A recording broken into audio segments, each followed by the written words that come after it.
Okay, so this will be the second part of the second lesson for kinematics, equations of motion.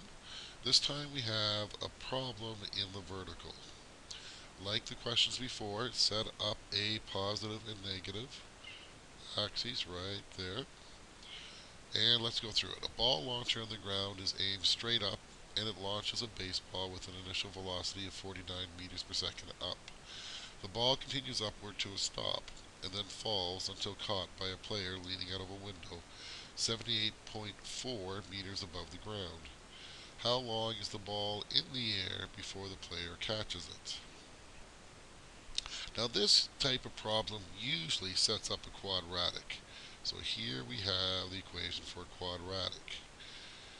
You should know this. All 4U students should know how to use this type of problem, this type of equation. It should be able to have it called on it. Now luckily I will always put that on the tests. You always have it on the tests, but you should know it. So why did I pick the equation I picked? Well, I had a displacement, I had a first velocity, I'm looking for time, and I have an acceleration. The acceleration is gravity. So this is the equation I'm going to use. Now sometimes you can get away with not having to do a quadratic, and the numbers here, as you will see, will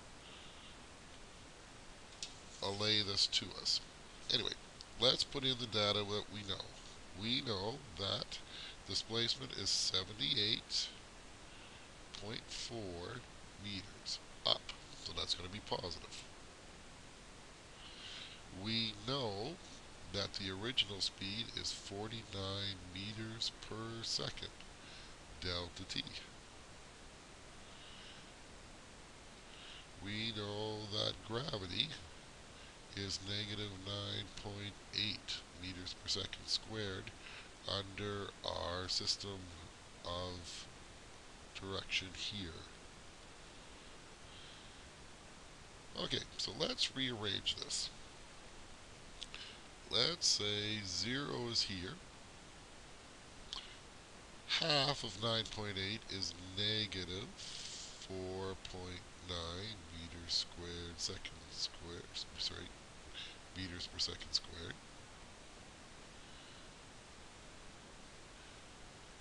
Delta t squared plus 49 meters per second delta t, and I'm going to subtract 78.4 meters here. So what's the first thing I'm going to do? I'm going to divide out the meters. Don't want them, don't need them. So now I can write this as minus 4.9 delta t squared over second squared. And I can write this as 49 delta t over seconds minus 78.4. That's definitely looking like a quadratic. I'm going to use a trick here though. I'll change color just to show it. Let's do a trick. Let x represent delta t over seconds. So now let that represent x. So that means that my next line, when I write it, is going to look a lot like what you're very familiar with and you've been working with for, I guess 3 years now in mathematics. So now this looks like 4.9 x squared plus 49x minus 78.4 meters equals 0. Okay, now you could go and do a quadratic on that. Okay, or you can look at it and say, I wonder if there's any common factors.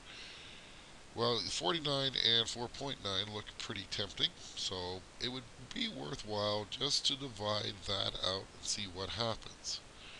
Well, if you do that, then what you end up with is x squared minus 10x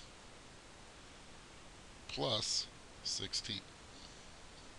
And that's all because here we divided everything by minus 4.9. Well, that is something very similar to a lot of you, and you should be able to see that this can be easily factored to x minus 8, x minus 2. Okay, so this means that therefore x equals 8 and or 2. So there's two answers for x. Well, which one do we want?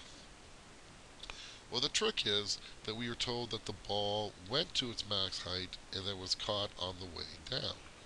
So we don't want the ball going up, we want the ball coming down. So it first passes 78.4 here, and then it passes the same spot right here. So therefore, this is the answer we want. So therefore, the ball was caught at 8 seconds because x equals 8, delta t over s equals 8, delta t equals 8 seconds. See how that works? If you really don't like doing a lot of grunt algebra with units, sometimes this is a neat little trick, and it can simplify your work a lot. Now, not always are you going to get nice little questions working that way out. So what I want you to do, and we'll take it up in class, is do this question again, but do it with a quadratic formula. See if you get the same answer. So let's recap this lesson. We did equations of motion. Okay, we said that there's 5 key equations for uniformly accelerated motion, and they involve the variables displacement, initial velocity, final velocity, acceleration, and time. We also said the other big idea is that free fall is the motion of an object when it is moving only under the influence of gravity, and that acceleration due to gravity at the Earth's surface is 9.8 meters per second squared down. Okay, I will talk to you in class tomorrow.